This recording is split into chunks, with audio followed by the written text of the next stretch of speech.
TV पर लगातार बारिश की खबरें दिखाई जा रही थी। सोहन भी मजदूरी का काम करने के लिए शहर गया हुआ था। सोहन शहर के पास एक निचली बस्ती में रहता था। जब उसने घर जाते समय एक दुकान पर खबर सुनी तो वो बहुत डर गया था। आज की बड़ी खबर कि कई निचले इलाकों के घरों में पानी घुस गया है और बताया ये जा रहा है कि पानी में घर डूब चुके हैं और लोग घर से बेघर हो चुके हैं। उनके पास खाने के लिए कुछ भी नहीं बचा है, इसलिए लोग अपने घरों को छोड़कर दूसरी ओर जा रहे हैं ताकि वो बच सकें। भैया ये खबर कितनी देर पहले की है? ये तो सुबह ही आ रही थी। भैया मेरा घर भी निचली बस्ती में ही है, इसलिए चिंता हो रही थी। अब मैं चलता हूँ। राम राम। पता नहीं घर का क्या हाल होगा।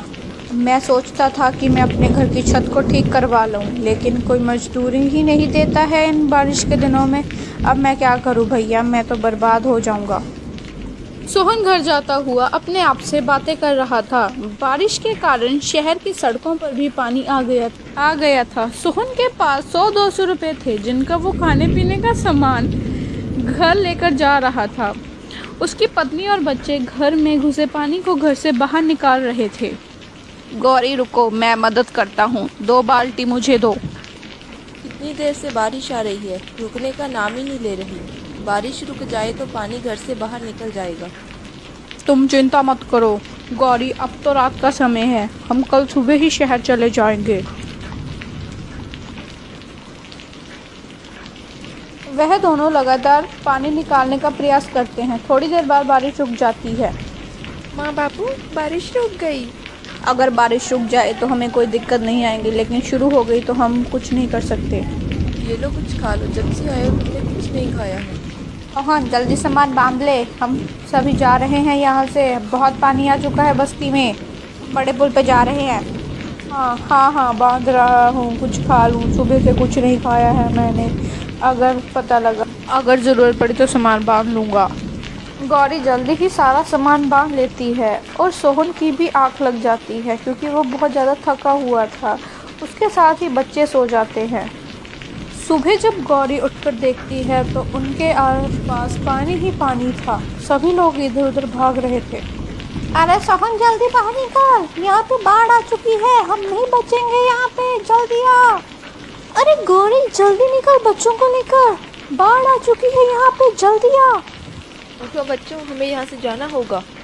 गौरी सारा सामान तो भीग चुका है, अभी कुछ भी लेके जाना खतरे से खाली नहीं। तुम जल्दी से की तकात पकड़ो, मैं बिट्टू को पकड़ता हूँ। जैसे ही सोहन बिट्टू को पकड़ने के लिए जाता है तभी घर की छत गिर जाती है और घर की छत का एक टुकड़ा बिट्टू को लग जाता है, जिसके कारण उसके सिर से खून निकलने लग जाता है। तभी गौरी रोने लग जाती है।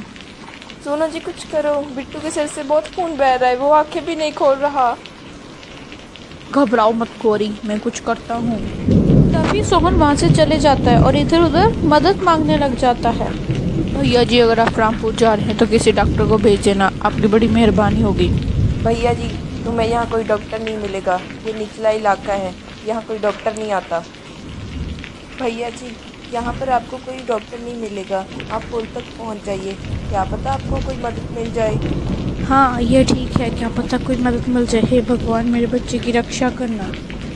सोहन बाढ़ के पानी में तैरकर पुल की ओर जा रहा था। उधर गौरी का रो रो कर बहुत बुरा हाल था क्योंकि बिट्टू की सेहत बिगड़ती ही जा रही थी, वो बहुत ज़्यादा बीमार हो रहा था। उधर बाढ़ का पानी भी बहुत तेज़ हो रहा था।